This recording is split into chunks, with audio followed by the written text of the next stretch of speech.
News, सच जरूरी है। दर्शकों नमस्कार, मैं श्रद्धा तिवारी और आप देख रहे हैं MNH न्यूज टीवी। तो आइए देखते हैं छत्तीसगढ़ से आई हुई खास खबर। एक नजर डालते हैं आज की हेडलाइंस की ओर। बालोद भूख हड़ताल का आगाज, दलिराज हरा, छत्तीसगढ़ ने मनाया शहीद दिवस। सुकमा ग्रामीणों के लिए बैंक का हुआ शुभारंभ। तो आइए देखते हैं बालोद से आई रिपोर्टर सुरेंद्र कुमार की खास खबर, भूख हड़ताल का आगाज। जिला प्रशासन पर आदिवासियों की उपेक्षा एवं नियमों को अनदेखी कर भू माफिया को संरक्षण देने का लगा आरोप।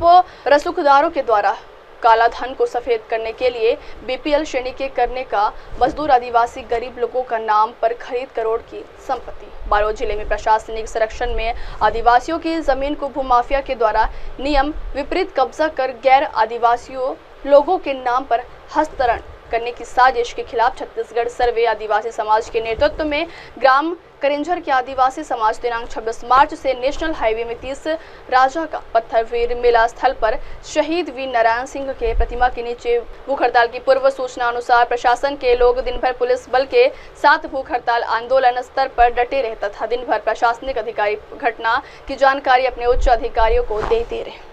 बालोद जिले के ये राजा राव मेला स्थल पर आदिवासी समाज यहाँ पर आंदोलन में बैठे हुए हैं, भूख हड़ताल पर अनिश्चितकाल के लिए बैठे हुए हैं और आप आदिवासी वरिष्ठ नेता हैं और आंदोलन को संबोधित करने आप यहाँ पर पहुँचे हुए हैं। हम जानना चाहेंगे कि अब मामला क्या है और कृपया आप प्रकाश डालने का कष्ट करेंगे।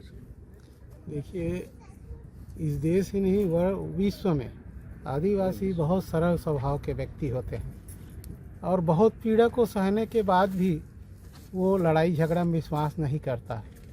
लेकिन हम छत्तीसगढ़ बनने के बाद लगातार देख रहे हैं आदिवासियों की ज़मीन कारखाने के नाम से, सड़क के नाम से, रेलवे के नाम से, उद्यान के नाम से, बांध के नाम से, ऐसे तमाम चीज़ों के लिए आदिवासियों को ज़मीन छीना जा रहा है, लिया जा रहा है और धीरे धीरे जंगल को भी सरकार बेचने का प्रयास कर रही, जो आदिवासी का मूल निवास है। मकान नहीं रहेगा लेकिन जंगल में हम रह सकते हैं, उसको भी धीरे धीरे छीन रही है।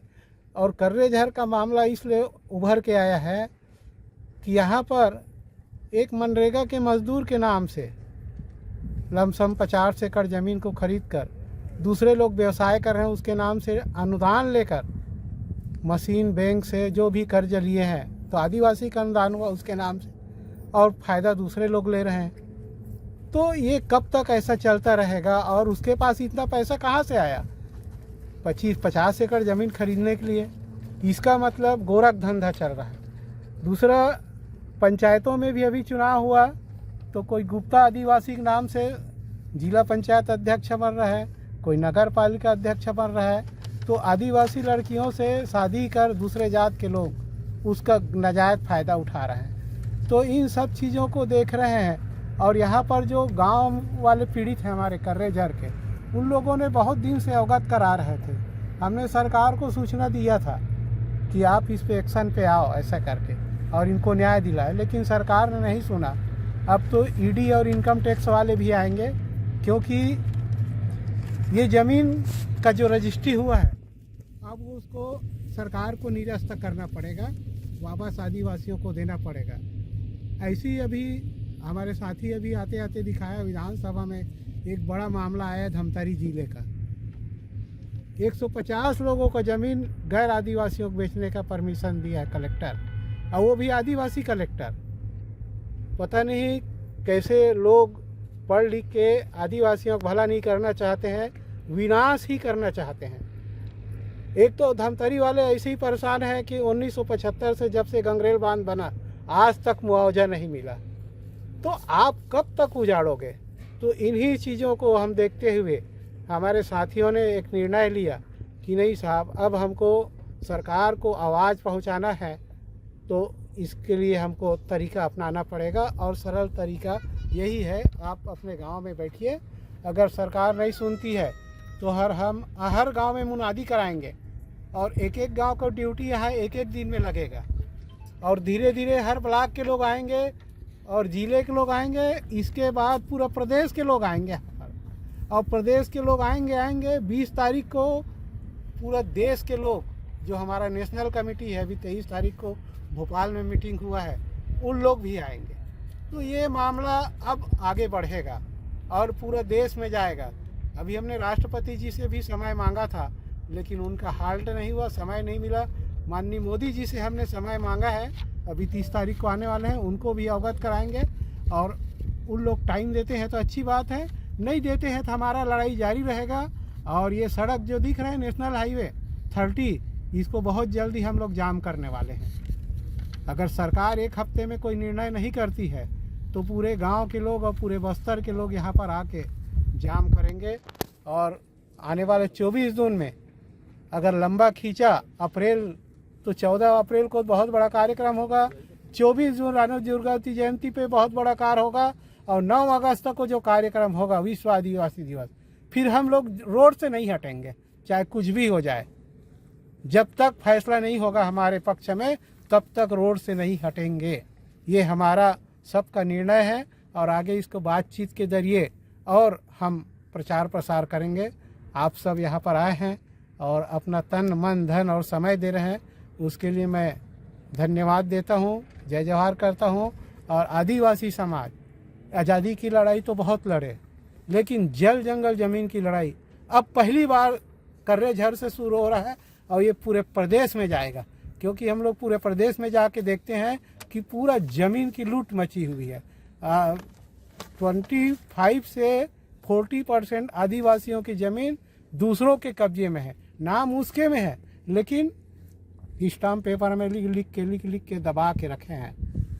कब मौका मिलेगा तो अपना ट्रांसफ़र करा लेंगे, लेकिन सरकार की मजबूरी है, नियम है, आदिवासी ज़मीन दूसरों को नहीं दे सकते।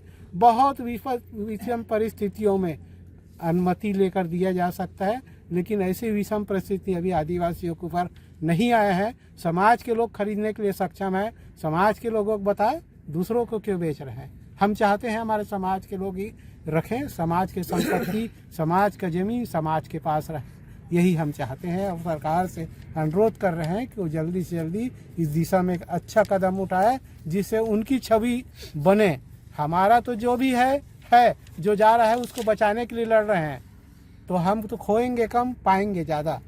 इसीलिए आप सब से भी सहयोग की अपेक्षा करते हैं और आप सब इतनी धूप में आए हैं और हमारी बात को सरकार तक, कलेक्टर तक, जहाँ तक जा सकता है पहुँचाने का प्रयास कर रहे हैं। इसीलिए मैं आप सबको बधाई और धन्यवाद देता हूँ। जय जोहार, जय आदिवासी। अगली खबर, दलिराज हरा छत्तीसगढ़ ने मनाया शहीद दिवस। शहीद दिवस पर जनमुक्ति मोर्चा छत्तीसगढ़ की युवा साथी ग्राम कुसुमकसा में एकत्रित होकर मेन चौक से बाइक रैली निकाली। इस बाइक रैली की शुरुआत लगभग दोपहर 1 बजे किया गया है। बाइक रैली जब कुसुमकसा के बस स्टैंड में पहुंची तो फिर जनमुक्ति मोर्चा छत्तीसगढ़ के नवा बिहान के साथियों द्वारा शहीद आजम भगत सिंह, शहीद राजगुरु, शहीद सुखदेव जी के फांसी के शिन की झांकी का प्रदर्शन किया गया। झांकी के बाद बाइक रैली को मानपुर चौक की ओर बढ़ाया गया। फिर मानपुर चौक में ही यही प्रक्रिया दोहराया गया, जहां पर आरोग्य अस्पताल के डॉक्टर अमित तिवारी जी भी इस कार्यक्रम के हिस्सा बने। बाइक रैली फिर दलिराज हरा के बस स्टैंड पहुंची और बस स्टैंड के अंदर भी है फांसी का झांकी का प्रदर्शन किया गया। इसके बाद रैली दलिराज हरा की मेन चौक गुप्ता चौक पहुंची, जहां पर शहीद अस्पताल के डॉक्टर शहबाल जाना, डॉक्टर कुंडू मैडम के साथ शहीद अस्पताल के अन्य स्टाफ इस झांकी का प्रदर्शन को देखे और इस कार्यक्रम का हिस्सा बने। फिर बाइक रैली माइन ऑफिस चौक और शहीद वीर नारायण सिंह चौक पर यही प्रक्रिया दोहराया। फिर उसके बाद जनमुक्ति मोर्चा छत्तीसगढ़ के कार्यालय पहुंचे, जहां पर जमकर नारेबाजी किया गया और शहीदों को श्रद्धांजलि दिया गया। उसके बाद झांकी का प्रदर्शन किया गया। फिर वक्ताओं ने अपनी बात रखी, जिसमें मुख्य रूप से बसंत रावटे, जयसिंह दुग्गा, यादराम कोराम, घनश्याम गुनेन्द्र, मूलचंद्र चंदेल, जीतू गुहान योगी, जयप्रकाश नायर ने अपनी बात रखी। इस शहीद दिवस के कार्यक्रम में जनमुक्ति मोर्चा छत्तीसगढ़ से पवन विश्वकर्मा, राजा मसीह, जीवन निमलकर,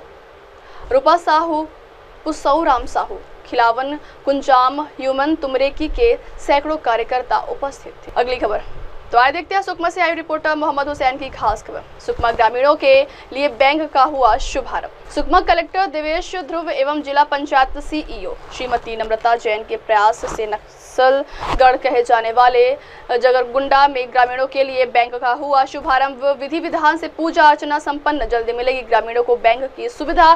प्रधानमंत्री आवास की राशि या अन्य किसी भी बैंक कार्य के किए ग्रामीणों को मिल सके सुविधा। इस बात को ध्यान में रखकर खोली गई ब्रांच। पिछले कई समय से लगातार ग्रामीणों की समस्या को देखते हुए जिला प्रशासन द्वारा किया जा रहा था प्रयास।